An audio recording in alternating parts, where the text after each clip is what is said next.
अब और भी होगा भीषण मैनपुरी का रण। डिंपल को हराने के लिए योगी ने चल दी चाल।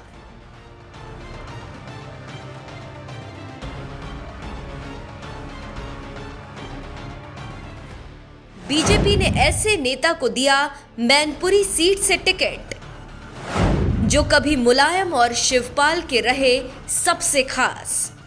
आजमगढ़ के बाद अब मैनपुरी में भी लहराएगा भगवा।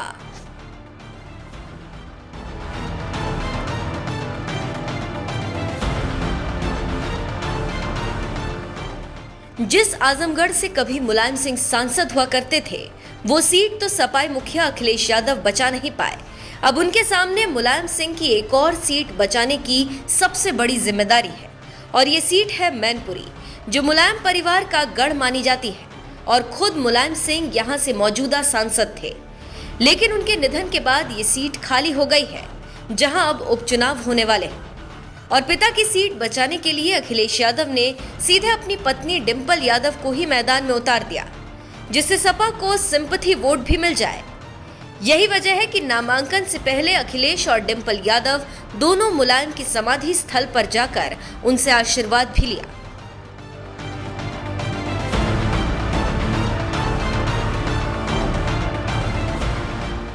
लेकिन अगर सिंपैथी फैक्टर काम नहीं किया तो मैनपुरी सीट भी सपा के हाथ से जा सकती है, क्योंकि बीजेपी ने डिंपल यादव के खिलाफ रघुराज सिंह शाक्य को टिकट देकर मैदान में उतार दिया है और रघुराज शाक्य के चुनाव लड़ने का मतलब है खुद शिवपाल यादव का चुनाव लड़ना।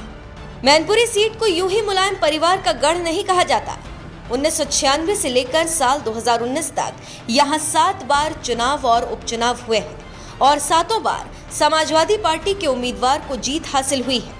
और अब मुलायम सिंह यादव के निधन के बाद एक बार फिर मैनपुरी में उपचुनाव होने जा रहा है।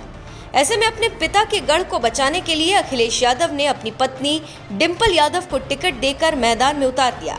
तो वहीं आजमगढ़ और रामपुर लोकसभा सीट जीतने के बाद जोश में नजर आ रही बीजेपी मैनपुरी में भी दमदार लड़ाई के मूड में नजर आ रही है। यही वजह है कि उसने जातीय गणित को समझते हुए रघुराज सिंह शाक्य को मैदान में उतार दिया। बीजेपी से टिकट मिलते ही रघुराज सिंह शाक्य की पहली प्रतिक्रिया भी आ गई है। उन्होंने दहाड़ते हुए कहा कि पार्टी ने मुझे बहुत बड़ी जिम्मेदारी दी है। पीएम मोदी, सीएम योगी और पार्टी को धन्यवाद करता हूं। देश की जनता परिवर्तन करने का काम करेगी। मैनपुरी की जनता बदलाव के लिए तैयार है। यहाँ भी जनता रामराज्य की स्थापना करने का काम करेगी। राज्य में सुशासन की सरकार है।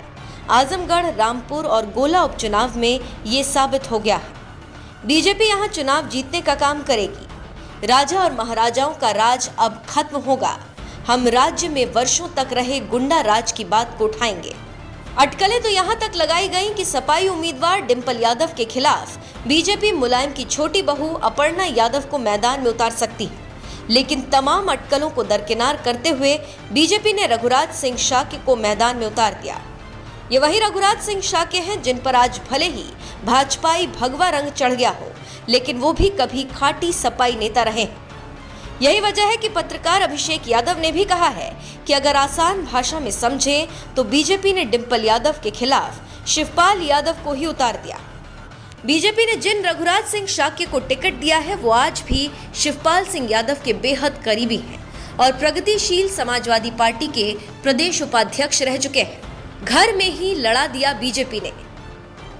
पत्रकार अभिषेक ने रघुराज सिंह शाक्य के बारे में इतनी बड़ी बात इसलिए बोल दी क्योंकि रघुराज सिंह शाक्य का सपा से पुराना नाता रहा है। वो 1999 और 2004 में इटावा लोकसभा सीट से सपा सांसद रह चुके हैं। साल 2012 में इटावा सदर सीट पर विधानसभा का चुनाव लड़कर विधायक बने। 2017 विधानसभा चुनाव में रघुराज शाक्य चुनाव लड़ना चाहते थे, लेकिन सपा ने उन्हें टिकट नहीं दिया। सपा से टिकट नहीं मिला तो वो इस्तीफा देकर शिवपाल यादव के साथ चले गए। शिवपाल यादव की पार्टी के साथ रघुराज सिंह शाक्य ने 5 साल तक काम किया। शिवपाल यादव ने रघुराज सिंह शाक्य को अपनी पार्टी का यूपी अध्यक्ष बना दिया। 2022 विधानसभा चुनाव से ठीक पहले उन्होंने प्रगतिशील समाजवादी पार्टी का साथ छोड़ दिया। टिकट की चाह में बीजेपी में तो आ गए, लेकिन रघुराज सिंह शाक्य को टिकट नहीं मिली। रघुराज सिंह शाक्य के टिकट की चाह अब पूरी हुई है जब बीजेपी ने उन्हें मैनपुरी में उतार दिया।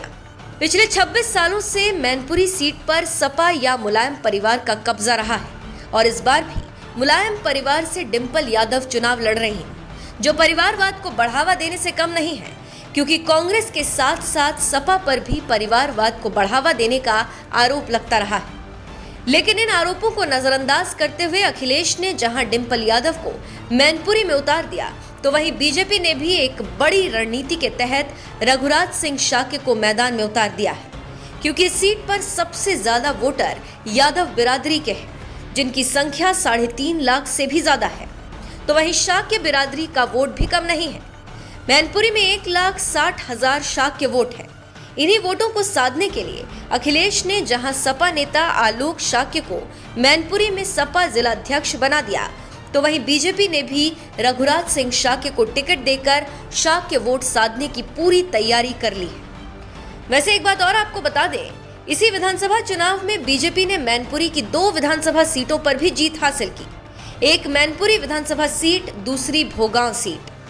इसके अलावा रामपुर लोकसभा सीट और आजमगढ़ लोकसभा सीट के उपचुनाव में बीजेपी की जीत के बाद से सपा को भी अपना किला दरकने का डर सता रहा है। यही वजह है कि सपा भी मैनपुरी में पूरा दम झोंक रही है। ऐसे में मैनपुरी का रण जीतना इस बार मुलायम परिवार के लिए आसान नहीं होगा। वैसे आपको क्या लगता है, मैनपुरी में भगवा लहराएगा या फिर सपाई साइकिल दौड़ेगी? अपनी राय हमें कमेंट कर जरूर बताएं।